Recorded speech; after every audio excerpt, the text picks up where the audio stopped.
നാരായണ. ഓം സർവത്ര ഗോവിന്ദനാമ സങ്കീർത്തനം. ഗോവിന്ദ ഗോവിന്ദ. ശ്രീ ഗുരുവായൂരപ്പ ശരണനാരായണ. ഓം പാർത്ഥന്റെ സാരഥി ശ്രീകൃഷ്ണനായിഹ ഗീതോപദേശിയായി ജ്ഞാനപ്രദായകൻ.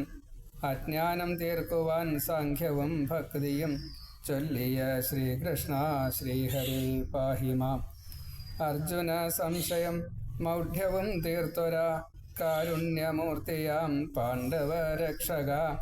ദുഷ്ടരെ കൊന്നവർക്കേകി മുക്തി ഹരി സാക്ഷി പരിപൂർണൻ ഗോവിന്ദ വന്ദനം. അജ്ഞരാം ഞങ്ങൾ തൻ പൂജാവ്രതാദികൾ മർത്യർ സകാമരായി ചെയ്യുന്ന സേവനം സ്വീകരിച്ചേ ഗണേ സ്വാസ്ഥ്യം ഇഹ പര ഭക്തർക്കനുഗ്രഹമായേ ഗണേ ഹരേ. സർവത്ര ഗോവിന്ദനാമ സങ്കീർത്തനം. ഗോവിന്ദ ഗോവിന്ദ. ശ്രീ ഗുരുവായൂരപ്പ ശരണനാരായണ.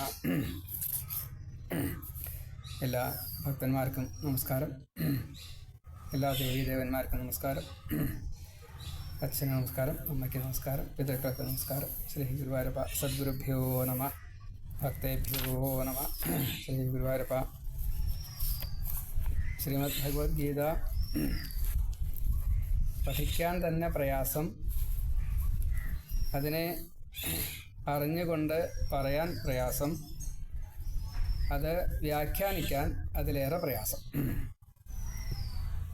ഏതൊരു കാര്യമായാലും ആദ്യം വേണ്ടത് അത് എന്താണ് എന്ന് അറിയലാണ്. അറിഞ്ഞതിനെ പ്രയോഗിക്കണം. അത് മറ്റുള്ളവർക്ക് ദാനം ചെയ്യണം. അപ്പോൾ ബ്രാഹ്മണൻ എന്നുള്ള സങ്കല്പം പോലും വിപ്രൻ എന്ന ആ പദത്തിന് വ്യാഖ്യാനമായിട്ട് അർത്ഥം കൽപ്പിച്ചിരിക്കുന്നത് ആത്മാനം പാതി പരം പാതി എന്നാണ്. അവനവനെ രക്ഷിക്കും, മറ്റുള്ളവരെയും കൂടി രക്ഷിക്കും.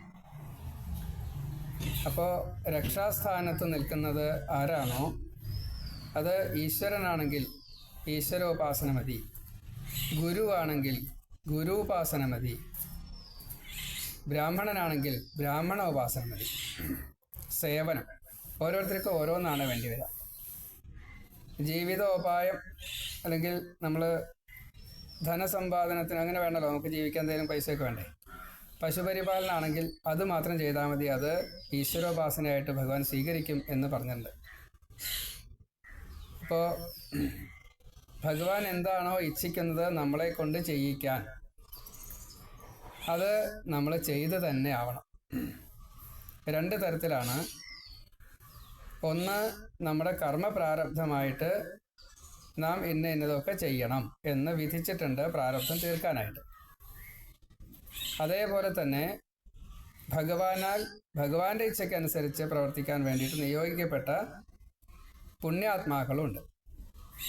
ഇത് രണ്ടും വേർതിരിച്ചറിഞ്ഞാലേ നാം ആര്, മറ്റുള്ളവരാര്, ഈ പുണ്യാത്മാക്കൾ ആര് എന്ന് മനസ്സിലാവുള്ളൂ.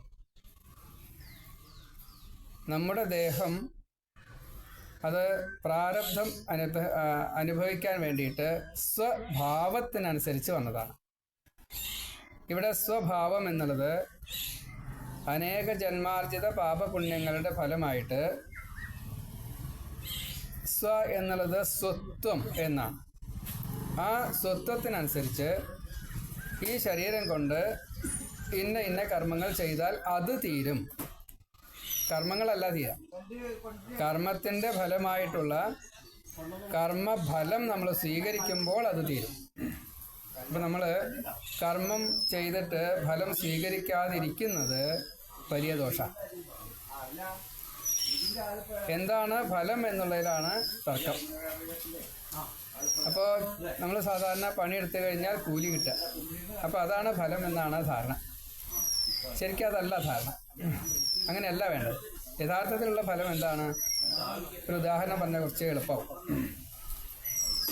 നമ്മളിപ്പോൾ ഒരു പാലം കെട്ടി, കുറുകെ ഒരു പാലം കെട്ടി. ആ പാലം കെട്ടുന്ന ആൾക്കാർക്ക് മുഴുവൻ അന്നന്നത്തെ കൂലി കൊടുത്തിട്ടുണ്ടാവും, 1 കൊല്ലോ 2 കൊല്ലോ എടുത്തിട്ട്. അതിൻ്റെ റിസൾട്ട് എന്താ? പാലം കെട്ടിയതാണോ? പാലം കെട്ടിയതല്ല. അന്നന്നത്തെ കൂലി കിട്ടിയതാണോ? അതുമല്ല. ഈ പുഴയുടെ ഇക്കരയിൽ നിന്ന് അക്കരയ്ക്ക് കടക്കാനുള്ള ലളിതമായിട്ടുള്ള ഒരു മാർഗത്തെ നമുക്ക് തന്നു. അതാണ് ഫലം. വിവേചനത്തോട് കൂടിയിട്ട്, വിശകലനത്തോട് കൂടിയിട്ട് യഥാർത്ഥത്തിലുള്ള ഫലം എന്ത്? അത് സമയം ലാഭം വന്നു, കാര്യങ്ങളെ സുഖമായിട്ട് വേഗത്തിൽ നടത്താൻ സാധിച്ചു.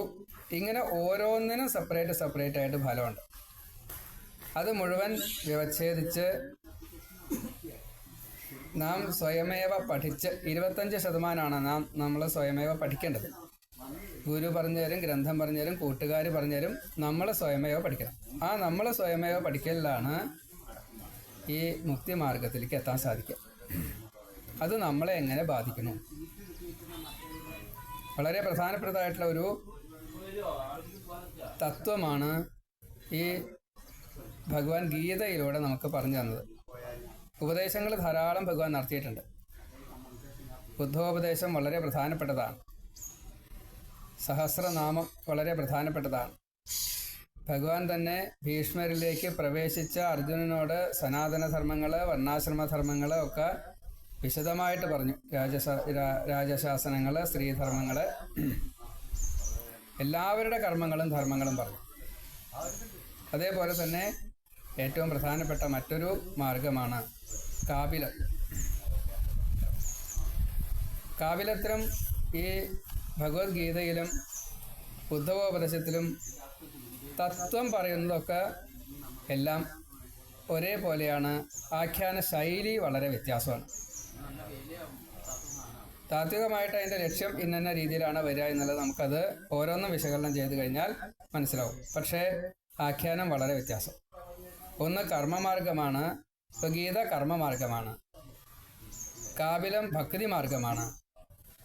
ബുദ്ധോപദേശം മുക്തി മാർഗമാണ്. അപ്പോൾ വ്യത്യാസം. എല്ലാ ഉപദേശവും അതുപോലെ തന്നെയല്ലേ? ഋഷഭോപദേശം അത് വളരെ പ്രധാനപ്പെട്ടതായിട്ടുള്ള ഉപദേശം. ഈ ശരീരം കിട്ടിയതിനെ വിനിയോഗിക്കണം. നമ്മൾ ഒരു നിമിഷം പോലും വെറുതെ കളയരുത്. അതേ ഭഗവാൻ തന്നെ തൻ്റെ ഒടുക്കത്തെ അവധൂത വേഷത്തിൽ സഞ്ചരിക്കുന്ന സമയത്ത് ഋഷഭദേവൻ എങ്ങനെയാണ് ഈ വൈരാഗ്യം പ്രാക്ടിക്കലായിട്ട് നമ്മൾ ചെയ്ത് കാണിക്കേണ്ടത് എന്ന് കാണിച്ചതാണ്. കല്ല് കടിച്ചു പിടിച്ച് നഗ്നനായിക്കൊണ്ട് അലക്ഷ്യ സഞ്ചാരം ചെയ്തുകൊണ്ട് അജഗരാവൃത്തി ചെയ്തുകൊണ്ട് പലതരത്തിൽ നമ്മളെ ഉപദേശിക്കുന്നത്. അതേപോലെ ഗീതയിൽ 2-ാമത്തെ അധ്യായം മുതൽ ഭഗവാൻ സാഖ്യയോഗം തൊട്ടാണ് പറയാൻ തുടങ്ങുന്നത്. സാഖ്യയോഗം, കർമ്മയോഗം, അങ്ങനെ ക്രമേണ കയറിപ്പോവും. മാത്തമാറ്റിക്കലി ഡിസൈൻഡ് ബൈ ഹിം, അതാണ് ഏറ്റവും പ്രധാനം. ഇത് മുഴുവൻ സംഖ്യാശാസ്ത്രത്തെ കൊണ്ട് ഭഗവാൻ പറയപ്പെട്ടു. നമുക്കറിയാം, അപ്പം നേരത്തെ ആചാര്യൻ പറഞ്ഞു 11+7. നമ്മൾ താത്വികമായിട്ടാണ് എല്ലാം കാണേണ്ടത് എന്ന് പറഞ്ഞു. തത്വം എന്ന് പറഞ്ഞാൽ ഇത് ഇങ്ങനെയാണ് എന്ന് നിർവചിക്കുന്നതിനെ തത്വം എന്ന് പറയാം. അപ്പം നമുക്കറിയോ, കണ്ണ്, കാത്, മൂക്ക്, തൊലി, പിന്നെ നാവ്, രസം. ഈ 5 ഇന്ദ്രിയങ്ങളെ കൊണ്ട് നമുക്ക് അനുഭവിക്കാറുണ്ട്, നമ്മൾ അറിയാറുണ്ട്, അനുഭവിച്ചതിനെ വിശകലനം ചെയ്യാറുണ്ട്, അതിനെ തെറ്റും ശരിയും നമ്മൾ മനസ്സിലാക്കാറുണ്ട്. വേണ്ടാന്ന് വിചാരിച്ചാലും ചിലത് സ്വീകരിക്കാറുണ്ട്, വേണമെന്ന് വിചാരിച്ചാലും കിട്ടാതെ വരാറുണ്ട്. ഇതൊക്കെ നമ്മളെ ബാധിക്കുന്നുണ്ട്. പക്ഷേ ഈ ഇന്ദ്രിയ ശക്തികളെ നമുക്ക് വേണ്ട രീതിയിൽ എന്തുകൊണ്ട് സ്വയമേവ ഉള്ളിൽ നിന്ന് ഉപയോഗിക്കാൻ പറ്റുന്നില്ല? ആസക്തി വരുന്നു. വേണ്ടാന്ന് വെച്ചാലും ഉപേക്ഷിക്കേണ്ടതിനെ ഉപേക്ഷിക്കാൻ സാധിക്കുന്നില്ല. സ്വീകരിക്കാൻ ധാരാളം അവസരം ഉണ്ടായിട്ടും ചിലപ്പോൾ സ്വീകരിക്കാൻ പറ്റാതെ കണ്ടുവരുന്നു. എല്ലാവർക്കും ഇതേപോലെ എന്തുകൊണ്ട് ഈ കർമ്മ ഇന്ദ്രിയങ്ങളും ജ്ഞാന ഇന്ദ്രിയങ്ങളും കൊടുത്തില്ല? അതേപോലെ ഈ മനസ്സ്, മനോബുദ്ധി, അഹങ്കാര ചിത്തങ്ങളായിട്ട് വേർതിരിച്ച് കൊടുത്തില്ല. മനുഷ്യന് മാത്രം അത് കൊടുത്തു. എല്ലാം ഭഗവാനാൽ സുനിശ്ചിതമാണ്. ഇപ്പോൾ 24 തത്വങ്ങളെ കൊണ്ടാണ് ഇത് നിർമ്മിച്ചത് എന്ന് സാമാന്യേന നമ്മൾ പറയാറുണ്ട്. തത്വങ്ങളെ നമ്മൾ കണക്കാക്കിയെടുത്തപ്പോൾ 121 തത്വങ്ങൾ നമുക്ക് കിട്ടി. ഭാഗവത പ്രകാരം അല്ലെങ്കിൽ വിശദമായിട്ട് ഏത് തത്വങ്ങളാണോ പറയുന്നത്, ഏത് ഗ്രന്ഥത്തിലാണോ പറയുന്നത്, അതിൽ ഈ തത്വങ്ങളെ പോസിറ്റീവും നെഗറ്റീവും രണ്ടും കൂടി എടുക്കുമ്പോൾ സ്വഭാവത്തിനനുസരിച്ച് അതൊക്കെ തത്വങ്ങളാണ് എന്ന് പറയുന്നുണ്ട്. അതുകൊണ്ട് ആ തത്വങ്ങളെ വിശകലനം ചെയ്യുമ്പോൾ നമുക്ക് 121 തത്വങ്ങളെ കിട്ടും. രാമായണം നിങ്ങളൊക്കെ വായിക്കുന്നുണ്ടാവും, അതിൽ 96 തത്വങ്ങളാണ് പറഞ്ഞിട്ടുണ്ടാകുക. ഭാരതത്തിലും 96 തത്വങ്ങളാണ് പറഞ്ഞത്. പക്ഷേ എടുക്കുമ്പോൾ 121 അല്ല, പിന്നെയും ചിലത് തത്വങ്ങളല്ലേ എന്ന് തോന്നാറുണ്ട്. ഇനി എന്താ 24 തത്വങ്ങൾ എന്ന് നമുക്ക് ആദ്യം നോക്കാം. ആദ്യം ഉണ്ടായത് സ്വതേ ഭാഗവത പ്രകാരം ഒരു പ്രയോഗമുണ്ട്. അതായത് വായയാണ് ആദ്യം ഉണ്ടായത്. വിശപ്പുണ്ടായി, അതുകൊണ്ട് വായ ഉണ്ടായി എന്നാണ്. എന്നിട്ടാണ് തുടങ്ങുക. അത് നമുക്ക് അവിടേക്ക് പോണ്ട. ദ്രവ്യം, കർമ്മം, കാലം, സ്വഭാവം, ജീവൻ, അഞ്ചാമത്തെ. ഇതാണ് പഞ്ചീകരണം. ദ്രവ്യം എന്നത് തമോ ഗുണത്തിൽ നിന്നുണ്ടായി. അതാണ് പൃഥിവ്യം, തേജോ, വായു, ആകാശ, അതിൻ്റെ തന്മാത്രകളായിട്ടുള്ള ശബ്ദ, സ്പർശ, രൂപ, രസ, ഗന്ധങ്ങൾ. രണ്ടാമതുണ്ടായത് രജോ ഗുണത്തിൽ നിന്ന് 10 ഇന്ദ്രിയങ്ങൾ. മൂന്നാമത് അതിൻ്റെ നിയന്ത്രണത്തിന് വേണ്ടിയിട്ട് മനസ്സ്, ഒപ്പം അധിഷ്ഠാന ദേവതകൾ. ഈ മനസ്സിനെ 4 ഭാഗിച്ചു. മനസ്സ്, ബുദ്ധി, അഹങ്കാര തത്വം, മനോബുദ്ധി, അഹങ്കാരം, ചിത്തം. ചിത്തത്തിൽ വാസുദേവൻ ഇരിക്കുന്നു എന്നതുകൊണ്ട് പ്രത്യേകമാണ്. അത് 23+1 കണക്കാക്കണം. ആദ്യത്തെ 24 തത്വം എന്ന് പറയുന്നത് ഇതാണ്. പഞ്ചഭൂതങ്ങള്, ഭൂമി, എല്ലാവർക്കും അറിയാം. ഭൂമിയുടെ പ്രത്യേകത, ഈ പഞ്ചമഹാഭൂതങ്ങളുടെയും തന്മാത്രകള് ശബ്ദം, സ്പർശം, രൂപം, രസം, ഗന്ധം 5 ഭൂമിയിലുണ്ട്. രണ്ടാമത്തേത് ജലം. ജലത്തില് ഗന്ധം ഒഴിച്ച് ബാക്കിയുള്ള 4 ഉണ്ട്. ഇപ്പൊ ഭൂമിയുടെ ഗുണം എന്ത്? ഭൂമിയുടെ തന്മാത്ര എന്ത്? ഗന്ധം ആണ്. ബാക്കി 4 മഹാഭൂതങ്ങളുടെയും തന്മാത്രകൾ ഭൂമിയിലുണ്ട്. ജലത്തില് ഗന്ധമില്ല, ഭൂമിയുടെ ഗുണമില്ല, അല്ലെങ്കിൽ ഭൂമിയുടെ തന്മാത്രയില്ല. ഇനി അഗ്നിയിലാണെങ്കിൽ രൂപം, അഗ്നിയുടെ സ്വഭാവം രൂപമാണ്. ജലത്തിന്റെ ഗുണം എന്നുള്ളത് രസം ആണ്. അഗ്നിയുടെ രൂപം, അഗ്നിയുടെ തന്മാത്ര എന്നുള്ളത് രൂപമാണ്. അഗ്നി പഞ്ചമഹാഭൂതങ്ങളിൽ ഒന്നാണ്, അതിൻ്റെ തന്മാത്ര എന്നുള്ളത് രൂപമാണ്. അഗ്നിയിൽ 3 ഗുണങ്ങളാണ് ഉള്ളത്, അല്ലെങ്കിൽ 3 തന്മാത്രകളാണ് ഉള്ളത്. ഇനി വായുവിൽ 2 തന്മാത്രകളേ ഉള്ളൂ, അത് ശബ്ദവും സ്പർശവും ആണ്. ബാക്കി 3 ഇല്ല. ആകാശത്തിലാണെങ്കിൽ ശബ്ദഗുണകം ആകാശം. ഇനി അത് എങ്ങനെയാന്ന് നോക്കാം. ആകാശത്തിന് ശബ്ദം മാത്രമേ ഉള്ളൂ. ഉണ്ടായത്, സൃഷ്ടിയുടെ ആദ്യത്തിലുണ്ടായത് ഭഗവത് ഇച്ഛയാണ്. ആ ഇച്ഛയിൽ നിന്ന് ആദ്യം ഉണ്ടായത് ഹമ്മിങ് ആണ്. അതാണ് ഓങ്കാരമായിട്ട് വന്നത്. ഓങ്കാരം വൈഷ്ണവ പ്രകാരം നമ്മൾ 3 എന്നേ പറയാറുള്ളൂ. ആ ഊമ. ശാക്തേയ പ്രകാരമാകുമ്പോൾ ഇതിനാ ബിന്ദു നാദം കൂടി ചേർത്ത് 4 എന്ന് പറയും. അത് ശൈവമാകുമ്പോഴേക്കും 5ാമത്തെയും കൂടി ചേരും. അങ്ങനെയാണ് ബിന്ദു നാദം, രണ്ടും വെവ്വേറെ ആക്കുമെന്നാണ്. ഈ നാദം ആണ് ഓങ്കാരത്തിന്റെ സത്ത. ബാക്കിയുള്ളത് പ്രാപഞ്ചിക. നമ്മളിപ്പോൾ പറയുന്നതായിട്ടുള്ള ഈ ശബ്ദം ഇപ്പോൾ മൊബൈലിലൂടെ ആകുമ്പോൾ എല്ലാവരും അത് കേൾക്കണു. ഈ മൊബൈലൊന്നും ഇല്ലെങ്കിലും, നമ്മൾ നെറ്റിൽ കൊടുത്തില്ലെങ്കിലും എല്ലാ ദിക്കിലേക്കും ഇത് പ്രവേശിക്കും. ബ്രഹ്മാണ്ടത്തിൻ്റെ അകത്ത് മുഴുവൻ നമ്മൾ കൊടുക്കുന്നതായിട്ടുള്ള ഈ ശബ്ദം എല്ലാ ദിക്കിലേക്കും അതിൻ്റെ ഫ്രീക്വൻസിയിലെത്തും. ഇത് നമുക്ക് പക്ഷേ അറിയാൻ പോലും സാധിക്കില്ല. അതിൽ പ്രത്യക്ഷ ഉദാഹരണമാണ് നമ്മൾ ഈ സുനാമി ഉണ്ടാകുമ്പോൾ മൃഗങ്ങൾ പരിഭ്രമിക്കണു, ഭൂകമ്പം ഉണ്ടാകുമ്പോൾ മൃഗങ്ങൾ പരിഭ്രമിക്കണു. രാത്രി കാഴ്ചയുടെ വ്യത്യാസം, പകല കാഴ്ചയുടെ വ്യത്യാസം, കേൾവിയുടെ വ്യത്യാസം, ഇതൊക്കെ നമുക്കറിയാം. ഫ്രീക്വൻസിയുടെ വ്യത്യാസമാണ് ശബ്ദം. സർവം ശബ്ദത്തിലാണ്. ശിവപുരാണം അത് 38 മന്ത്രങ്ങളായിട്ട് നമുക്ക് പറഞ്ഞു തന്നു.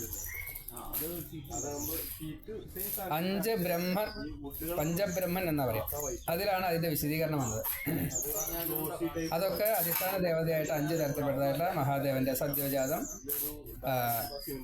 അഘോരൻ എന്നൊക്കെ പറഞ്ഞ് 5 ഉണ്ട്. അപ്പോൾ ആദ്യം ഉണ്ടായത് ശബ്ദം. ശബ്ദത്തിൽ നിന്ന് ഈ ആകാശം, ശബ്ദ ഗുണകം ആകാശം.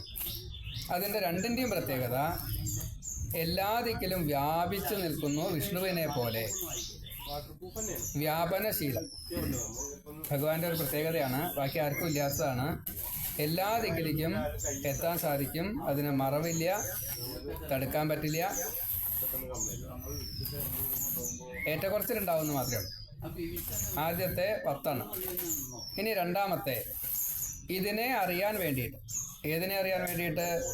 ഈ തന്മാത്രകളെ വിഷയങ്ങളായിട്ട് പറഞ്ഞു.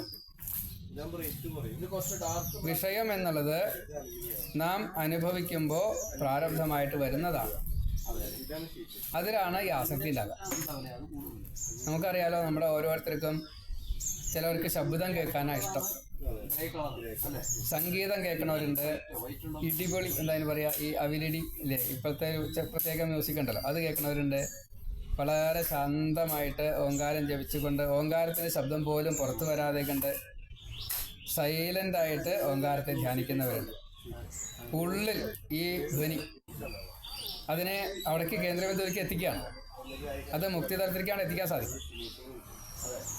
അപ്പോൾ ഇപ്പം നമുക്ക് അറിയാലോ, ഈ അവിരടി പാട്ടാണല്ലോ എല്ലാവർക്കും താല്പര്യം. അത് ഏറ്റവും താഴെയുള്ള ഭാഗം.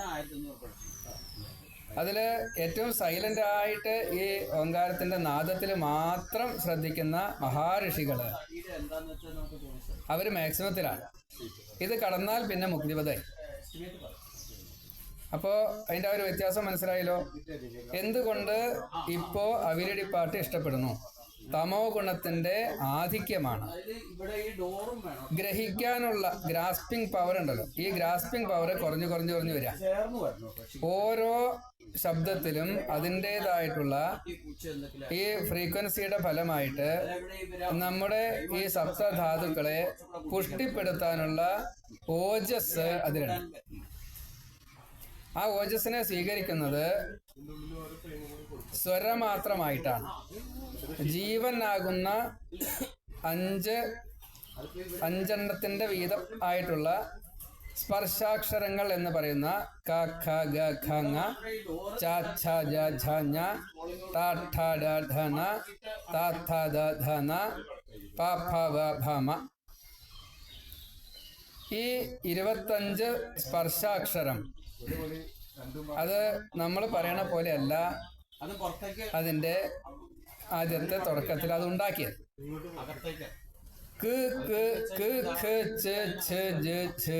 ആണ്.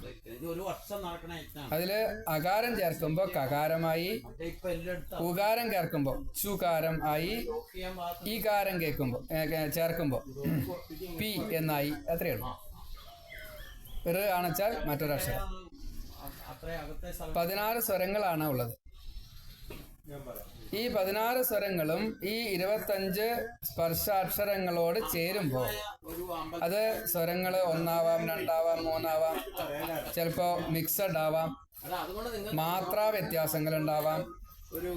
ഇങ്ങനെ ആരാണോ അതിനെ ചേർക്കുന്നത്, ആ ചേർക്കുമ്പോൾ ഉണ്ടാകുന്ന ഒരു സ്പാർക്ക്, ആ സ്പാർക്കാണ് അതിന്റെ തേജസ്.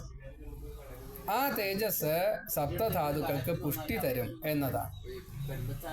ഇപ്പൊ നമുക്കറിയാലോ, നമ്മള് ഈ ഭാഗവതായാലും ഗീതയായാലും പുരാണങ്ങൾ ഏറെക്കുറെ അനുഷ്ടുപ വൃത്തത്തിലാണ് 32 അക്ഷരങ്ങളുള്ള ശ്ലോകങ്ങളായിട്ടാണ് കാണുക.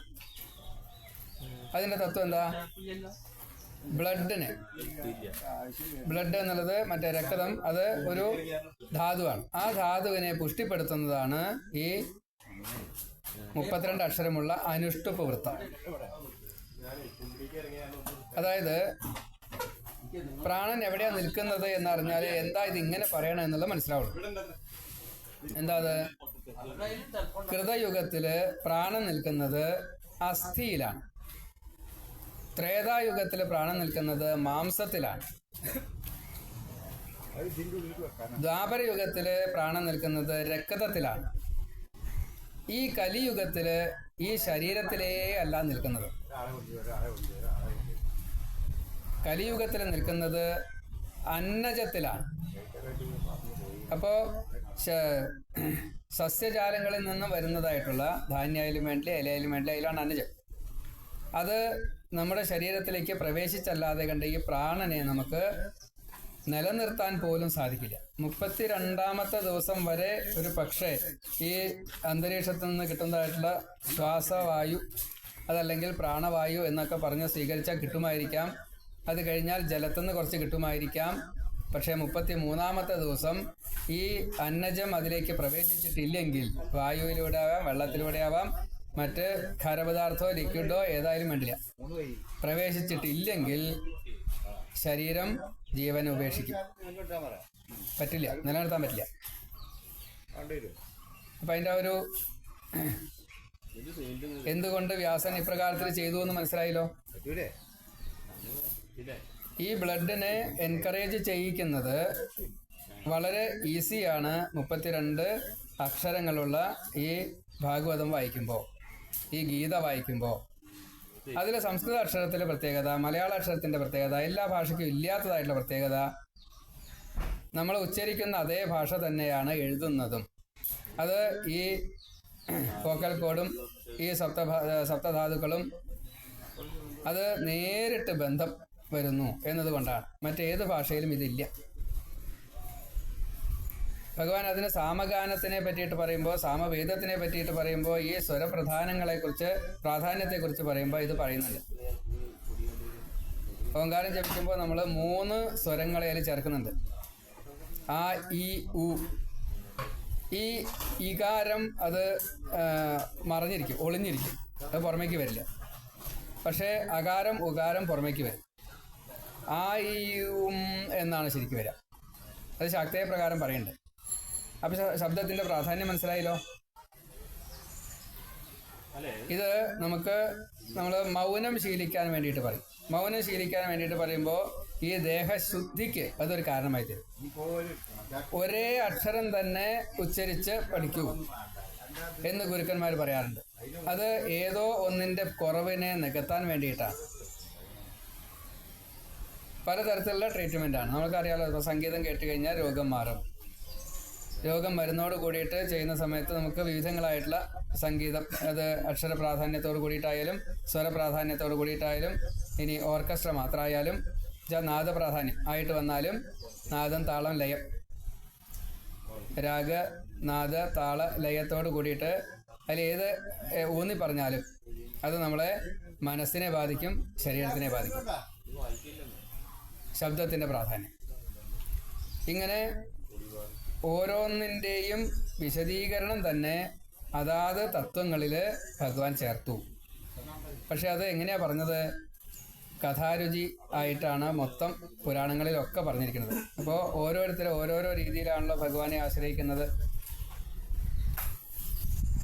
ശബ്ദമായാലും സ്പർശമായാലും രൂപമായാലും രസമായാലും ഗന്ധമായാലും ഈ തത്വങ്ങളിലൂടെ ഇത് വിഷയമാണ് എന്ന് അറിയാതെ കണ്ട് നാം അതിനെ ആസക്തിയോട് കൂടിയിട്ട് സ്വീകരിക്കുന്നു. രുചിപ്രധാനം രസം, ജിഹ്വവസ്ഥ ജയം എന്ന് പറയില്ല. അപ്പം അതിൽ രുചിപ്രധാനം നാവിനെ നമ്മൾ വല്ലാത്തൊരവസ്ഥയിലെത്തിക്കും. അതേപോലെ തന്നെയാണ് അടുത്തത് ഇതിനെ സ്വീകരിക്കാനുള്ള ഇന്ദ്രിയങ്ങളെ വിന്യസിച്ചത്. അപ്പോൾ 2 ഗണമാക്കിയിട്ട് തിരിച്ചു. അതാണ് കർമ്മേന്ദ്രിയം, ജ്ഞാനേന്ദ്രിയം. ജ്ഞാനേന്ദ്രിയം എന്നത് കണ്ണ്, മൂക്ക്, നാക്ക്, ത്വക്ക്, ചെവി. അതിലും ഭഗവാൻ പ്രത്യേകമായിട്ട് പറയണു, ഗുരുക്കന്മാരെ കൊണ്ട് പറയിക്കുകയാണ് ഭഗവാൻ ചെയ്തത്. ഭഗവാൻ നേരിട്ട് പറയല്ല ചെയ്തത്. ശ്രവണം ഏറ്റവും പ്രധാനം. ശ്രവിച്ചതിനെ കണ്ടോളൂ, കേട്ടതിനെ കണ്ടോളൂ, പിന്നെ കണ്ടതിനെ മണത്തോളൂ എന്നല്ല കേട്ടോ. മണത്തിന് രുചിച്ചോളൂ എന്നല്ല കേട്ടോ, വ്യത്യാസമുണ്ട്. പക്ഷേ മണത്തതിനെ രുചിച്ചോളൂ എന്ന് പറയുന്നുണ്ട്. ഇപ്പം നമ്മൾ പായസം, അങ്കൻ്റെ കഥ പറയുമ്പോൾ നമുക്ക് മനസ്സിലാവും. വേനനുണ്ടായ രംഗം ഭാഗവതത്തിൽ അങ്ങനെയാണല്ലോ, കഥാരുചിയോട് കൂടിയിട്ടാണ്. വേനൻ ഉണ്ടാവാനുള്ള കാരണം, എന്തുകൊണ്ട് ഇങ്ങനെ ദുഷിച്ചു സ്വഭാവമുണ്ടായി എന്ന് പറയേണ്ട കാരണം പറഞ്ഞതാണ്. സാത്വികനായിട്ടുള്ള അംഗരാജാവ് എല്ലാ അർത്ഥത്തിലും ഏറ്റവും ശുദ്ധനാണ്. ദേവന്മാർക്ക് ഇഷ്ടമാണ്, ഋഷികൾക്ക് ഇഷ്ടമാണ്, എല്ലാവർക്കും ഇഷ്ടമാണ്. എന്നിട്ടും അദ്ദേഹത്തിന് സന്താനം ഉണ്ടായില്ല. ഈ ജന്മത്തെ പാപമല്ല എന്നുള്ളത് അവര് വിധിച്ചു. അതിനുശേഷം പരിഹാരമായിട്ട് പുത്രകാമേഷ്ടി ചെയ്തു. അപ്പോൾ പുത്രൻ ഉണ്ടാവാൻ വേണ്ടിയിട്ട് പായസമാണ് അഗ്നി ഭഗവാൻ കൊടുത്തത്. അത് സ്വീകരിച്ചു. പക്ഷേ അതിൻ്റെ മണം കേട്ട് കഴിഞ്ഞപ്പോൾ ഒന്ന് മണക്കണം എന്ന് തോന്നി. മണക്കണം എന്ന് തോന്നിയാൽ പിന്നെന്താ, രുചിക്കണം എന്ന് തോന്നും.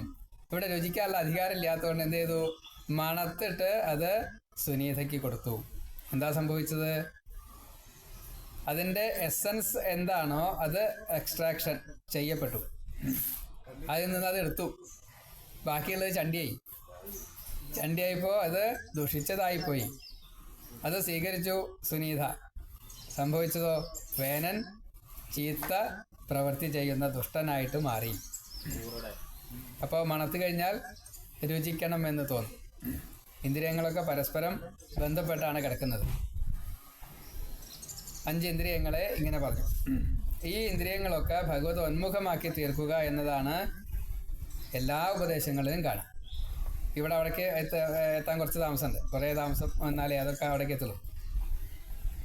കണ്ണുകൊണ്ട് ഭഗവാനെ കാണണം, അതൊക്കെ നമുക്ക് എല്ലാവർക്കും അറിയാം. കണ്ണുകൊണ്ട് ഭഗവാനെ കാണണം, മൂക്കുകൊണ്ട് ഭഗവാനെ അർപ്പിച്ചതായിട്ടുള്ള തുളസി മണം അത് സ്വീകരിക്കണം, നാവ് കൊണ്ട് ഭഗവാന് നേരിട്ടായിട്ടുള്ള പ്രസാദം ഏതായാലും വേണ്ടില്ല അത് സ്വീകരിക്കണം. കേൾക്കേണ്ടത് ഭഗവാന്റെ കഥകളാണ്. തൊടേണ്ടത് ഭഗവാന്റെ പാദതീർത്ഥായാലും വേണ്ടില്ല, പാദധൂളിയായാലും വേണ്ടില്ല, ഭക്തന്മാരുടെ പാദതീർത്ഥായാലും വേണ്ടില്ല, പാദധൂളിയായാലും വേണ്ടില്ല, അതാണ് വേണ്ടത്. പഞ്ചേന്ദ്രിയങ്ങളുടെ കാര്യം. ഇനി കർമ്മേന്ദ്രിയങ്ങളുടെ കാര്യം, രണ്ടാമത്തെ ഗണം. ഇപ്പം നമ്മൾ 15 എണ്ണം പറഞ്ഞു. അത് കഴിഞ്ഞ് കർമ്മേന്ദ്രിയം, കയ്യ്, കാല്, പായു, ഉപസ്ഥം, പറയാനുള്ളതായിട്ടുള്ള നാവ്. കർമ്മേന്ദ്രിയം എന്നുള്ളത് 3 കർമ്മങ്ങളെ ചെയ്യാനാണ്. 3 കർമ്മങ്ങളിൽ ഒന്ന് മനസ്സുകൊണ്ട് ചിന്തിക്കുന്നതാണ്. അത് മനസ്സ് എന്ന ഇന്ദ്രിയം കൊണ്ടാണ്. അത് ഇതിൽ പെട്ടതല്ല. 10+1 പരാപശ്യന്തി വൈഖരി, പരാപശ്യന്തി മധ്യമ വൈഖരി, 4 ഭാവമുണ്ട്. അപ്പോൾ ആ 4ാമത്തെ ഭാവം വൈഖരി എന്ന ശബ്ദത്തെ ഉച്ചരിക്കുന്നത് പ്രവൃത്തിയാണ്. അത് നാവ് കൊണ്ടാണ് ഉച്ചരിക്കുക. അതുകൊണ്ട് ഒരു പ്രവൃത്തി നാവ് കൊണ്ട് നാം ചെയ്യുന്നു. അതൊരു കർമ്മ ഇന്ദ്രിയാണ്. കൈകളെ കൊണ്ട് പരിചര്യ ചെയ്യുവാൻ എന്നതാണ്, എടുക്കുക എന്നതാണ് കർമ്മം. പരിചര്യയെ എടുക്കുക, മുഴുവൻ സേവനമായിട്ട് ചെയ്യണമെന്നാണ്. കൈകൊണ്ട് നമ്മൾ ചെയ്യുന്ന പ്രവൃത്തികൾ എന്തെല്ലാം ചെയ്യുന്നുണ്ട്? നന്മ ചെയ്യുന്നുണ്ട്, തിന്മ ചെയ്യുന്നുണ്ട്. ശുദ്ധീകരണം, അടിച്ചുവരൽ ശുദ്ധീകരണമാണ്. പക്ഷെ ആ സമയത്ത് അവിടെ തിന്മയാണ് വരുന്നത്. ആ തിന്മയിൽ നിന്നുമാണ് നന്മ വരുന്നത്. പൂജ, നമ്മൾ പൂക്കൾ അർപ്പിച്ചു, മാല ചാർത്തി, കളഭം കുറിയിട്ടു, അപ്പോൾ ഒക്കെ സ്വതേ നല്ല സാത്വിക കർമ്മ. പിറ്റേ ദിവസം ഈ പൂജ ചെയ്യും. അപ്പം നമ്മൾ നന്മ ചെയ്ത്, പക്ഷേ അനന്തരഫലം എന്താ? അതിനെടുത്ത് കളഞ്ഞില്ല വെച്ചാൽ അവിടെ പ്രശ്നമാവും. പാലഭിഷേകം, നെയ്യഭിഷേകത്തിന് അത്ര കുഴപ്പമില്ല. കുറച്ചുകൂടി അധികം ദിവസം നിൽക്കും, അത്രയേ ഉള്ളൂ. കഴിഞ്ഞാൽ അത് പ്രശ്നമാണ്. ഇളനീര് തുടങ്ങിയുള്ളതൊക്കെ കേടുവരുന്ന സാധനങ്ങൾ അഭിഷേകം ചെയ്ത് കഴിഞ്ഞാൽ അത് വേഗം നേരെയാക്കിയിട്ടാ എന്താ ഉണ്ടാവുക? അപ്പോൾ നന്മ ചെയ്തതിൻ്റെ തൊട്ടടുത്ത് അതാണ് പരിചര്യ എന്ന് കയ്യിന് പറയാനുള്ള കാരണം, എടുക്കുക. അങ്ങനെ നന്മ നമ്മൾ നമ്മുടെ ശരീരത്തിന് വേണ്ടിയിട്ട് ശുദ്ധി പ്രക്രിയ ചെയ്യുന്ന സമയത്തൊക്കെ നന്മ ചെയ്യണു, ഒപ്പം തന്നെ തിന്മയും സംഭവിക്കും. അപ്പോൾ അത് എത്രത്തോളം കുറയ്ക്കാൻ പറ്റും അത്രത്തോളം കുറച്ചും കൊണ്ട്. ഇനി കാലുകൊണ്ട്, നമ്മൾ കാലുകൊണ്ട് സാധാരണഗതിയിൽ നടക്കുക എന്നാണ് പറയുക. പക്ഷെ അത് മാത്രമൊന്നുമല്ലോ, എന്തെല്ലാം കാര്യങ്ങൾ നമ്മൾ കാലുകൊണ്ട് ചെയ്യും. ചവിട്ടലായാലും കാലുകൊണ്ട് തന്നെയാണ്. ഏത് ഒരാളെ ദ്രോഹിക്കാൻ വേണ്ടിയിട്ട് ഞാൻ അയാളെ ചവിട്ടി കൊന്നു, തിന്മയല്ലേ? അപ്പോൾ കർമ്മങ്ങളുടെ ഈ കർമ്മേന്ദ്രിയങ്ങളെ കൊണ്ട് പ്രയോഗിക്കുന്നത് അത് നേരെയായിട്ടില്ല വെച്ചാൽ എന്താ വിപരീത ഫലം ചെയ്യും. നല്ലോണം മനസ്സിരുത്തണം. ഭാഗവത പ്രകാരമുള്ള ഉദാഹരണം, ജഡഭരതൻ ഈ ചുമലില് രഘുഗണന്റെ പല്ലൊക്കെ ഏറ്റുമ്പോൾ നടക്കുമ്പോൾ പ്രാണിഹിംസ വരാതെ കണ്ട് ശ്രദ്ധിച്ചു എന്നതാണ്. പല്ലക്ക് കുലുങ്ങി ആദ്യമായിട്ട് സംസാരിച്ചു. അവിടെ കർമ്മേന്ദ്രിയം കാലുകൊണ്ട് തിന്മ ചെയ്യാതിരിക്കാൻ ശ്രദ്ധിക്കുന്ന മനസ്സിൻ്റെ ഉടമയാണ്. നമ്മളോ അപ്പം നടക്കുക എന്നത് ദൂരത്തെ കീഴടക്കൽ മാത്രമല്ല, അതിൻ്റെ മറ്റൊരു വഴിയാണ്. അപ്പം നമ്മൾ പ്രദക്ഷിണം വെക്കുന്നു. യാനി യാനിച്ച പാപാനി ജന്മാന്തരകൃതാനിച്ച താനി താനി പ്രണശ്യന്തി പ്രദക്ഷിണ പതേ പതേ. നടക്കുമ്പോൾ ഫലം കിട്ടണില്ലേ? കർമ്മല്ലേ ചെയ്യണത്. പൂജ ചെയ്യുമ്പോഴും മനസ്സുകൊണ്ട് ഭഗവാനെ ധ്യാനിക്കുമ്പോഴും ഒക്കെ കർമ്മമാണ്. അപ്പൊ കർമ്മയോഗം എത്ര വലുതാ. അങ്ങനെ പഞ്ച ഇന്ദ്രിയങ്ങള് കർമ്മങ്ങൾക്ക് കയ്യ്, കാല്, പിന്നെ പായു, ഉപസ്ഥം, അത് സൂക്ഷിച്ചതിനെ കളയാനുള്ളത്, അതേപോലെ തന്നെ പരമ്പരയ്ക്ക് നിലനിർത്താൻ വേണ്ടിയിട്ടും രണ്ടെണ്ണം. ഇനി അടുത്തതാണ് മനോബുദ്ധി അഹങ്കാര ചിത്തം. മനസ്സുകൊണ്ട് നമ്മൾ സങ്കല്പ വികല്പങ്ങളെ ചെയ്യുന്നു, ബുദ്ധി കൊണ്ട് അതിനെ വിശകലനം ചെയ്യുന്നു, ശരിയോ തെറ്റോ എന്നുള്ളത് അഹം എന്ന ബോധത്തോട് കൂടിയിട്ട് ഞാൻ കർത്താവാണ് എന്ന ബോധത്തിൽ എത്താതെ കണ്ട് ചെയ്യുകയാണെങ്കിൽ അത് നമ്മെ ബാധിക്കുന്നില്ല. അതല്ലെങ്കിൽ നമ്മെ ബാധിക്കും. അതേപോലെ തന്നെ ഇതെല്ലാം നിരീക്ഷിക്കുന്നതായിട്ടുള്ള ഭാവത്തിൽ ഈ ജീവനും ഒപ്പം സാക്ഷിയായിട്ട് ഭഗവാനും. ജീവാത്മാവും പരമാത്മാവും ഒരേ നമ്മുടെ ഉള്ളിൽ തന്നെ ഒപ്പം ഇരിക്കുകയാണ്. നമുക്ക് നമ്മുടെ ജീവനെ പോലും അറിയാൻ സാധിക്കുന്നില്ല. നമുക്ക് നമ്മുടെ പ്രാണനെ അറിയില്ല, മനസ്സിനെ അറിയില്ല. ഈ മൂന്നും പ്രധാനപ്പെട്ട ഘടകം. അതാണ് സ്വഭാവത്തോട് കൂടിയിട്ട് വന്നത്. ഈ സ്വഭാവമാണ് പ്രേരണ നൽകുന്നത്. അപ്പോഴാണ് സാത്വിക കർമ്മങ്ങളും രജോ ഗുണ സ്വാർത്ഥമായിട്ടുള്ള കർമ്മങ്ങളും തമോ ഗുണമായിട്ടുള്ള തിന്മയാകുന്ന കർമ്മങ്ങളും മനസ്സുകൊണ്ട് വിചാരം ചെയ്യുക, വാക്കുകളെ കൊണ്ട് പറയുക, കർമ്മേന്ദ്രിയങ്ങളെ കൊണ്ട് ചെയ്യുക, പ്രവൃത്തി ചെയ്യുക, മൂന്നും സംഭവിക്കുന്നത്. ഇങ്ങനെ ഒരു വിശദീകരണം തന്നെയാണ് ഏത് സാഖ്യയോഗം. ഇനി നമുക്കതിലേക്ക് ഗീതയിൽ എന്ത് പറഞ്ഞു എന്ന് നോക്കാം. 2-ാമത്തെ അധ്യായത്തിൽ 72 ശ്ലോകങ്ങളുണ്ട്. സഞ്ജയ ഉവാച, സഞ്ജയനാണ് പറയുന്നത്. തം തഥാ കൃപയ ആവിഷ്ടം അശ്രുപൂർണ ആകുലേക്ഷണം വിഷീദന്തമിതം വാക്യം ഉവാച മധുസൂദന. കൃപയോട് കൂടിയിട്ട് ഇപ്പോൾ ഈ അർജുനൻ ആവശ്യപ്പെടുന്നത്, എനിക്ക് എന്താണോ എന്നെ ഇപ്പോൾ ആവേശിക്കപ്പെട്ടിരിക്കുന്നത് അത് ദുഃഖിതമായിട്ടൊരവസ്ഥയിലാണല്ലോ.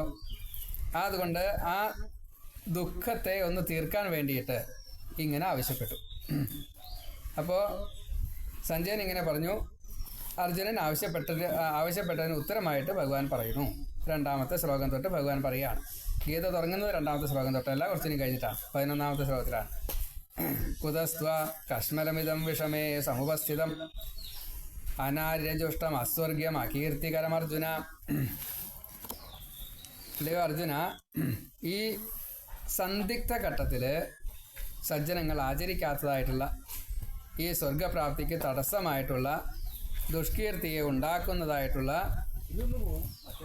ആലസ്യം എവിടെ നിന്ന് സംഭവിച്ചു, മൂഢത എവിടെ നിന്ന് സംഭവിച്ചു. അതേപോലെ ജീവൻ്റേതായിട്ടുള്ള പ്രവൃത്തിയെ ചെയ്തിട്ടില്ലെങ്കിൽ അതാണ് പ്രാരബ്ധമായിട്ട് വീണ്ടും വരിക. അപ്പം അതുകൊണ്ട് നീ എന്ത് ചെയ്യണം? നിനക്ക് ക്ഷാത്രധർമ്മത്തോട് കൂടിയിട്ട് പ്രവൃത്തി ചെയ്യാനുള്ള അനുവാദമാണ് ഈ ക്ഷത്രിയ കുലത്തിലെ ഏറ്റവും ഉന്നതമായിട്ടുള്ള സ്ഥാനം തന്നത്. അതിനെ ചെയ്തിട്ടില്ലെങ്കിൽ നിന്റെ പ്രാരബ്ധം വീണ്ടും അത് നിന്നെ തന്നെ ബാധിക്കും. നിന്നെ മാത്രമല്ല നിന്റെ ഒപ്പമുള്ളവരെയും ബാധിക്കും. അതുകൊണ്ട് ദുഃഖിക്കരുത്, മൗഢ്യം പാടില്ല. ഈ ആണും പെണ്ണും കേട്ടതായിട്ടുള്ള ഒരു അവസ്ഥയിൽ നീ എത്താൻ പാടില്ല. ഉറച്ചതായിട്ടുള്ള തീരുമാനം അത് സ്വയമേവ സ്വീകരിക്കൂ, എഴുന്നേൽക്കൂ, യുദ്ധം ചെയ്യൂ. അപ്പോൾ അർജുനൻ പറയാണ്, എനിക്ക് ഈ ഗുരുക്കന്മാരെ, ഭീഷ്മര് സ്വച്ഛന്ത മൃത്യുവാണ്, എങ്ങനെ വധിക്കും? ദ്രോണര് പഠിപ്പിച്ച ഗുരുവാണ്, ബ്രാഹ്മണനാണ്, എങ്ങനെ വധിക്കും? അതുകൊണ്ട് ഈ യുദ്ധത്തിൽ ഞാൻ അധർമ്മം ചെയ്യേണ്ടി വരും. അതുകൊണ്ട് എനിക്ക് അത് വയ്യ. ഇപ്പോൾ ഒന്ന് സ്വച്ഛന്ത മൃത്യു പിതാമഹൻ, രണ്ട് ഗുരു ബ്രാഹ്മണൻ, അതുകൊണ്ട് ഇത് രണ്ടും കുലത്തെ മുഴുവൻ നശിപ്പിക്കും. അതുകൊണ്ട് എനിക്ക് വയ്യ. ഇനി ആഹാരമാണോ പ്രശ്നം, ജീവിക്കലാണോ പ്രശ്നം? അങ്ങനെ വെച്ചാൽ അതിന് ലേശം ഭിക്ഷ തെണ്ടിയാൽ പോരെ. ഭിക്ഷ തെണ്ടാൽ അനുവാദം ഉണ്ടോ അനുവാദം ഇല്ലേ എന്നുള്ളത് വേറെ വിഷയം. എങ്കിലും ആദ്യമേ തന്നെ സന്യാസിച്ചാൽ അതിനുള്ളൊരു വകുപ്പൊക്കെ ഉണ്ട്. അപ്പോൾ അതുകൊണ്ട് ഞാൻ അങ്ങനെയെങ്കിലും എൻ്റെ ജീവിതം ഞാൻ നിലനിർത്തിക്കൊള്ളാം. പാപി ആവാൻ ആഗ്രഹിക്കുന്നില്ല, എന്നെ മാത്രമല്ല എൻ്റെ കുലത്തെയും. അതുകൊണ്ട് ഈ യുദ്ധം ആര് ജയിച്ചാലെന്താ? ദുര്യോധനൻ സുഖിച്ചോട്ടെ, എനിക്കതുകൊണ്ട് എന്താ കുഴപ്പം? ഈ ഇവരെയൊക്കെ കൊന്നതിൻ്റെ ശേഷം ഇപ്പോൾ സംഭവിക്കാൻ പോകുന്നത് എന്താ? 5-6 ആളാണ് ബാക്കിയുണ്ടാകുക. പിന്നെ ബാക്കിയുള്ളതൊക്കെ സ്ത്രീകളും കുട്ടികളാണ്. അപ്പോൾ വല്ലാത്തൊരു നഷ്ടബോധം അവിടെ വരും. അങ്ങനെ ജീവിച്ചിട്ട് എന്താ കാര്യം? ഇപ്പം ഞാൻ ഇവിടുന്ന് അങ്ങോട്ട് ഒഴിവായി പോയി കഴിഞ്ഞാൽ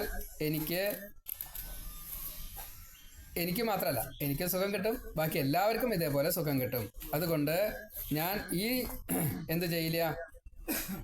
ഈ ദോഷം ഞാൻ ചെയ്യില്ല.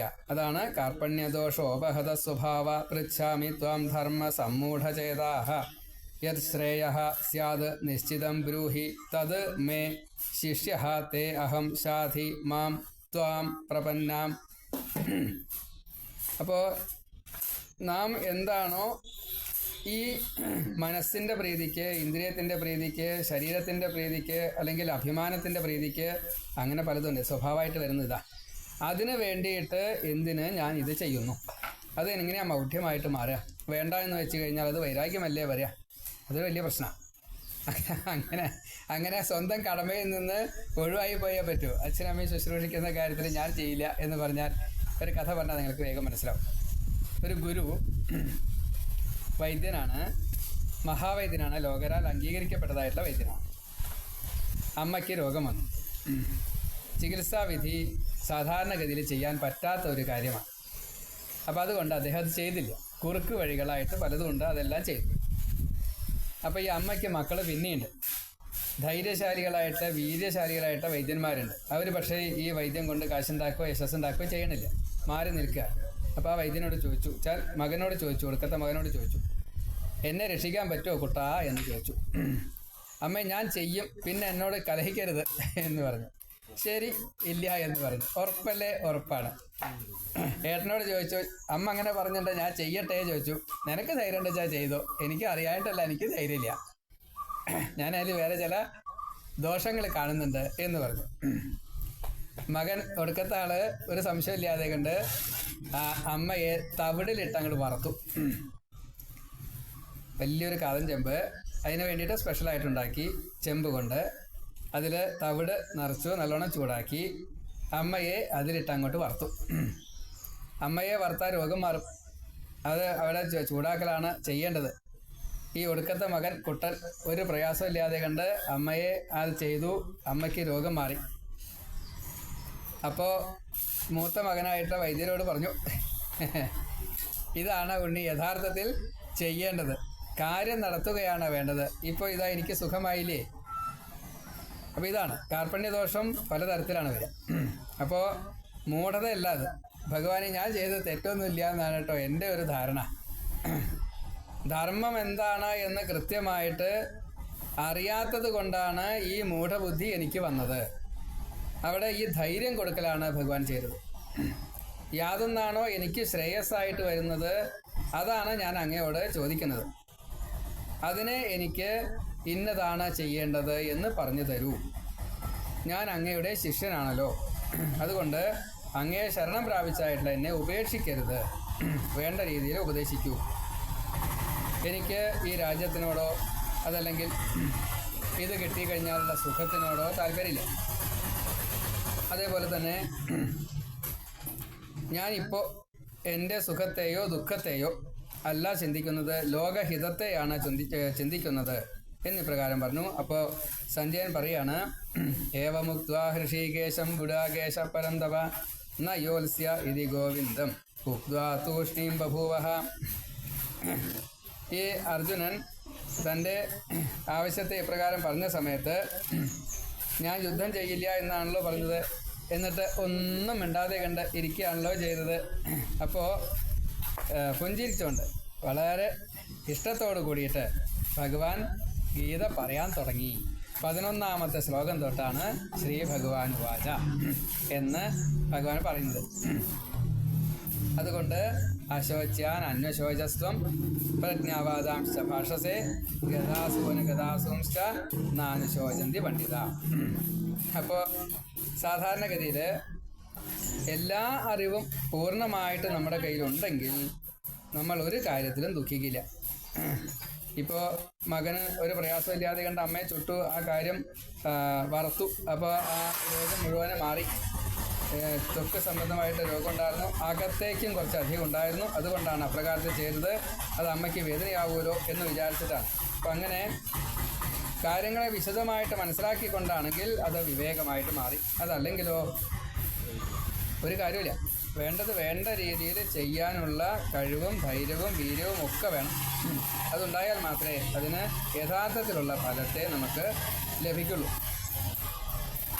ഇതിനു മുന്നേ എത്രയോ രാജാക്കന്മാരുണ്ടായിട്ടുണ്ട്. ഇപ്പോൾ നീയുണ്ട്, നാളെ നീയുണ്ടോ? അതേപോലെ തന്നെ ഓരോരുത്തർക്കും ഈ ജനിച്ചന്ന് മുതൽ ബാല്യമായാലും കൗമാരായാലും യൗവനായാലും വാർദ്ധക്യമായാലും ഇത് ക്രമേണ സംഭവിച്ചു കൊണ്ടേയിരിക്കുന്നതാണ്. നമ്മൾ ഏതിനെയൊക്കെയാണ് സ്വീകരിക്കേണ്ടത്? ഈ ഇന്ദ്രിയങ്ങളിലൂടെ പഞ്ചേന്ദ്രിയങ്ങൾ, പഞ്ചപ്രാണേന്ദ്രിയങ്ങൾ, അതേപോലെ പഞ്ചകർമ്മേന്ദ്രിയങ്ങളെ കൊണ്ട് ചെയ്യുന്നത്, അതേപോലെ ഇത് പ്രാരബ്ധം തീർക്കാനാണ് എന്ന് അറിഞ്ഞുകൊണ്ട് തന്നെ ഒരു അവലാതിയും കൂടാതെ കണ്ട് തിദിക്ഷാ സ്വഭാവത്തോട് കൂടിയിട്ട് ഇതിനെ അനുഭവിക്കൂ. അപ്പോഴാണ് പ്രാരബ്ധം തീരാ. അതുകൊണ്ട് നീ ധീരനാവൂ. ആദ്യം നീ എന്തിനാ വെറുതെ ദുഃഖിക്കുന്നത്? സുഖത്തിലും ദുഃഖത്തിലും മനസ്സിന് ക്ഷോഭം തട്ടാത്തതായിട്ടുള്ള ആ ഏറ്റവും സംശുദ്ധമായിട്ടുള്ള ആ ഭാവത്തിലേക്ക് മനസ്സിനെ എത്തിക്കണ്ടേ? അങ്ങനെ എത്തിച്ചാലല്ലേ നീ എല്ലാറ്റിനും അർഹനായിട്ട് തീരുള്ളൂ. അതുകൊണ്ട് ഈ ശരീരം എന്താണെന്ന് ആദ്യം അറിയണം, ജീവൻ എന്താണെന്ന് അറിയണം, അതിൻ്റെ സൂക്ഷ്മ തത്വത്തെ നീ അറിയണം. വേണ്ടത് എന്താണോ അത് അറിയാത്തത് കൊണ്ടാണ് ദേഹത്തിൻ്റെ നഷ്ടത്തിനെ നീ നഷ്ടബോധമായിട്ട് കണക്കാക്കുന്നു. എന്നാൽ ഈ ജീവന് നാശമില്ലാത്തതാണ് എന്ന് എന്തുകൊണ്ട് അറിയുന്നില്ല അർജുന അറിയാനിട്ടല്ല കേട്ടോ, സത്യം പറഞ്ഞാൽ അത് അറിയുന്നുണ്ട്. ആ സമയത്ത് ബോധം വരുന്നില്ല എന്ന് മാത്രമേ ഉള്ളൂ. അപ്പോൾ ഒരിക്കലും നശിപ്പിക്കാൻ കഴിയാത്തതായിട്ടുള്ള ഈ ജീവനെ നീ വധിക്കുന്നു എന്ന് തെറ്റിദ്ധരിക്കുന്നതാണ് ഇപ്പോൾ നിനക്ക് വന്നിട്ടുള്ള ഈ ദോഷം, ഈ മൗഢ്യത്തിനുള്ള കാരണം അതാണ്. അപ്പോൾ ജീവാംശം ഭീഷ്മ പിതാമഹൻ ജീവാംശം തന്നെയാണ്. പക്ഷെ അവിടെ ഗുരുസ്ഥാനത്തല്ലേ കാണാൻ പറ്റുള്ളൂ. പിതാമഹൻ എന്നുള്ള നിലയ്ക്ക് മുത്തശ്ശനായിട്ടല്ലേ കാണാൻ പറ്റുള്ളൂ, ദ്രോണരെ ഗുരുവായിട്ടല്ലേ കാണാൻ പറ്റുള്ളൂ. ഇങ്ങനെ വിചാരിക്കുന്നത് ഈ ഒരു സന്ദർഭത്തിലല്ല വേണ്ടത് എന്നതാണ്. കാരണം ഇത് സന്ദിഗ്ധ ഘട്ട പ്രഖ്യാപിച്ചു കഴിഞ്ഞു. അപ്പോൾ എന്താ സ്വയം വിചാരിക്കുന്നത്? നീ കൊല്ലുന്നവനാണ് എന്ന് വിചാരിക്കുന്നു, കൊല്ലപ്പെട്ടവനാണ് എന്ന് വിചാരിക്കുന്നു, മരിച്ചവനാണ് എന്ന് വിചാരിക്കുന്നു. അതുകൊണ്ടാണ് നീ കൊല്ലാൻ ശ്രമിക്കാത്തത്. അപ്പം അതുകൊണ്ട് ആത്മാവിനെ ആരും കൊല്ലുന്നില്ല. അയം ന ഹന്തി ന ഹന്യതേ. അപ്പം അതുകൊണ്ട് ഒരാൾക്കും ഈ ജീവാത്മാവിനെ കൊല്ലാൻ സാധിക്കില്ല. ബ്രഹ്മാംശമായിട്ടുള്ള ഓരോരുത്തരും അവരവരുടേതായിട്ടുള്ള കർമ്മപ്രാരബ്ധത്തെ അനുഭവിക്കാൻ വേണ്ടിയിട്ട് വിവിധങ്ങളായിട്ടുള്ള ശരീരം സ്വഭാവത്തോടു കൂടിയിട്ട് സ്വീകരിച്ചു. ആ സ്വീകരിച്ച ആത്മാവിന് ഈ ശരീരത്തിൽ നിന്നുള്ള മോചനം ഇന്നല്ലെങ്കിൽ നാളെ വേണം. അതിൻ്റെ കാരണങ്ങൾ, മരണകാരണങ്ങൾ ഏത് വേണച്ചാലാവാം. ഒരാൾക്കും ഒരാളെയും ഒന്നും ചെയ്യാൻ സാധിക്കില്ല. ആ യുദ്ധത്തിൽ ഈ ജീവൻ ഈ ശരീരത്തിൽ നിന്ന് വിട്ടുപോകണമെന്ന് പൂർവ്വ നിശ്ചിതമാണെങ്കിൽ അത് സംഭവിക്കുക തന്നെ ചെയ്യും. ആത്മാവിന് ജനനമില്ല, മരണമില്ല. ഉണ്ടാവുന്നത് ഈ ജീവന് ഇരിക്കാൻ വേണ്ടിയിട്ടുള്ള ദേഹം ആണ്. ദേഹമാണ് ഉണ്ടാകുന്നത്, ദേഹമാണ് നശിക്കുന്നത്. ഈ ജീവാത്മാവിനോ പരമാത്മാവിനെയോ നിനക്ക് യാതൊന്നും ചെയ്യാൻ സാധിക്കില്ല. അതിന് ജീർണതയില്ല, അതിന് പഴക്കമില്ല, അത് എന്നും ഒരേപോലെ തന്നെ ഇരിക്കുന്നു. അതിനെ ആയുധം കൊണ്ട് മുറിക്കാൻ പറ്റുമോ? അഗ്നി കൊണ്ട് ദഹിപ്പിക്കാൻ പറ്റുമോ? പഞ്ചഭൂതങ്ങളെ കൊണ്ട് എന്തെങ്കിലും ചെയ്യാൻ സാധിക്കുമോ? ഒന്നും ചെയ്യാൻ സാധിക്കില്ല. കാരണം ഇത് മുഴുവൻ താത്വികമായിട്ടാണ് വന്നത്. ആ താത്വികം മുഴുവനെ ഈ ബ്രഹ്മാണ്ടം അതിൻ്റെ പ്രപഞ്ചത്തിൻ്റെ പ്രകൃതിയുടെ അംശമായിട്ടാണ്. ജീവനിത് ഇരിക്കാനുള്ള ഒരു ഉപയുക്തം, ഒരു ഉപകരണം മാത്രമാണ്, ഒരു ചട്ടുകം, അത്രയേ ഉള്ളൂ. അപ്പം അതുകൊണ്ട് ഇപ്പം നീ അറിഞ്ഞത് തെറ്റായ രീതിയിലാണ് നിന്റെ മനസ്സുകൊണ്ട് വിചിന്തനം ചെയ്യുന്നത്. അതുകൊണ്ട് ചിന്ത വേണ്ട രീതിയിൽ ഉപകാരപ്രദമാക്കൂ. അപ്പോഴാണ് എന്ത് പ്രവൃത്തിയാണോ ചെയ്യേണ്ടത്, അകർമ്മം എന്നുള്ളൊരു അത് വരാതിരിക്കാൻ വേണ്ടിയിട്ട് കർമ്മത്തെ ചെയ്യുക എന്ന ഭാവത്തിൽ എത്തിക്കാൻ ഈ മനസ്സിനെ സജ്ജമാക്കൂ. ഇപ്പോൾ കാണിക്കുന്ന ഈ ദുഃഖമുണ്ടല്ലോ, അല്ലെങ്കിൽ ബന്ധുക്കൾ മരിക്കണോ എന്ന ഭാവമുണ്ടല്ലോ, അത് അജ്ഞത കൊണ്ട് സംഭവിക്കുന്നതാണ്. ആ അജ്ഞതയെ മറികടക്കാൻ എന്താണോ ചിന്തിക്കേണ്ടത് അതുതന്നെ ചിന്തിക്കണം. നിനക്ക് അതിനുള്ള കഴിവുണ്ടല്ലോ. നിനക്ക് ജീവാത്മാവിനെ അറിയാം, നിനക്ക് പരമാത്മാവിനെ അറിയാം.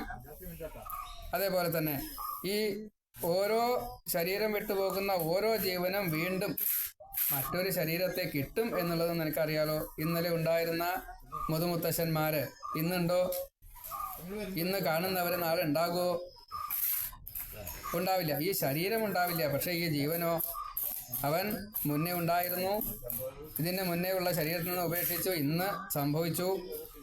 ഇനി ഇന്നത്തെ ജീവൻ മറ്റൊരു ശരീരം സ്വീകരിച്ചുകൊണ്ട് മറ്റൊരു ശരീരത്തിലേക്ക് ആ ജീവൻ പ്രവേശിക്കും. അന്ന് നീ ഉണ്ടാവുമോ? പറയാൻ പറ്റില്ല. ഈ സംഘം ഭഗവാനാൽ നിശ്ചയിക്കപ്പെട്ടതാണ്. നമ്മൾ വരുന്നതും ഒറ്റയ്ക്കാണ്, പോകുന്നതും ഒറ്റയ്ക്കാണ്.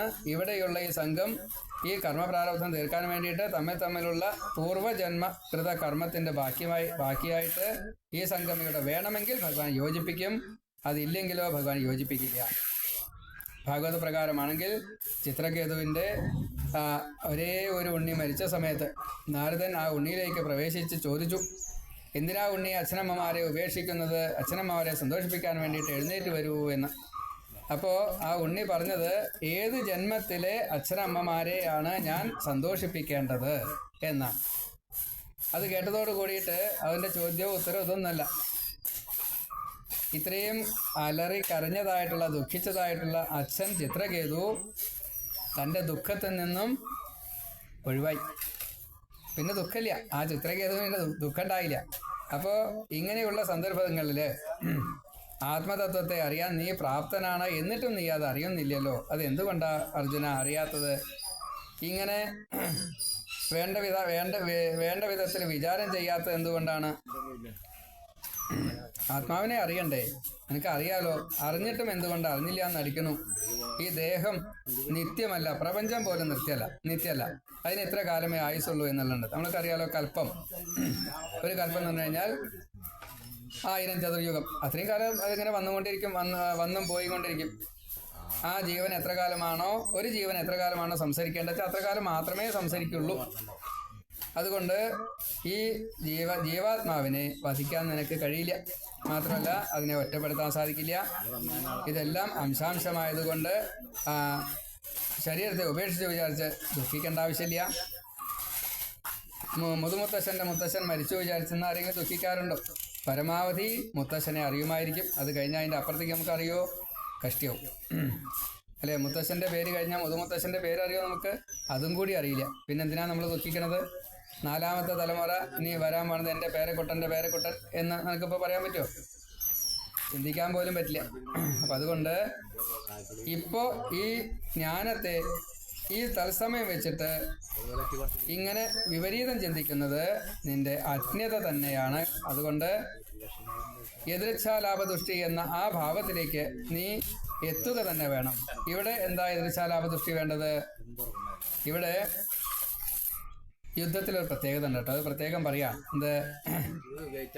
എതിർച്ഛയാ ചോപവന്ന സ്വർഗദ്വാരം അപാവൃതം സുഖിന ക്ഷത്രിയ പാർത്ഥ ലഭന്തേ യുദ്ധം ഈദൃശം. ഇത് യാദൃശികമായിട്ട് വന്നു ചേരുന്നതായിട്ടുള്ള ഇപ്പൊ കിട്ടിയ ഒരു അവസരം ഉണ്ടല്ലോ, ഇത് സ്വർഗത്തിലേക്കുള്ള വാതിലാണ്. എന്ത്? ഈ യുദ്ധം. അപ്പൊ ഒരു ക്ഷത്രിയൻ സാധാരണഗതിയിൽ യുദ്ധത്തിന്റെ ഒരു അവസ്ഥ വന്നു കഴിഞ്ഞാൽ അവിടെ ഈ ജീവനെ മുക്തി കിട്ടാൻ വേണ്ടിയിട്ട് യുദ്ധം ചെയ്ത് വീരമൃത്യു വരിച്ചു കഴിഞ്ഞാൽ യുദ്ധത്തിൽ എത്തില്ലേ? പിന്നെ എങ്ങനെയാ നീ പാപിയാവുക? നീയാണ് കൊല്ലണം എന്നുള്ള വിചാരം എങ്ങനെയാ പിന്നെ വരിക? അതൊരിക്കലും വരില്ലല്ലോ. ഇപ്പൊ നീ ഈ സ്വന്തം ധർമ്മത്തെ ചെയ്യാതിരുന്നു വെച്ചാൽ, കർമ്മം 3 വിഭാഗത്തിൽ ശരിക്കും പറഞ്ഞിട്ടുണ്ട്. അതായത് കർമ്മം വേദം വിധിച്ചതായിട്ടുള്ള കർമ്മം. അകർമ്മം എന്നുള്ളത് ചെയ്യാതിരിക്കൽ. വികർമ്മം എന്നുള്ളത് അന്യകർമ്മങ്ങളെ ചെയ്യല്. അതേപോലെ തന്നെ നമ്മൾ ബ്രാഹ്മണനാണ്, ശൂദ്രകർമ്മം ചെയ്യണ്ട. ശൂദ്രനാണ്, മേശാന്തിയായിട്ടും അമ്പലത്തിൽ കയറി പൂജിക്കണ്ട. അത് ഭഗവാൻ നിശ്ചയിച്ചതാ. അപ്പൊ ഈ കർമ്മം അതാത് സമയത്ത് ധാർമ്മികമായിട്ട് ചെയ്തിട്ടില്ലെങ്കിൽ അത് പാപം പാപല്ലേ വരിക, വിപരീതല്ലേ ഫലം വരിക. അപ്പൊ അതുകൊണ്ട് ഇപ്പൊ നിന്റെ ധർമ്മം എന്താ? നീ ചെയ്യേണ്ടത് ഇപ്പൊ യുദ്ധം ചെയ്യലാണ്. അത് ആരും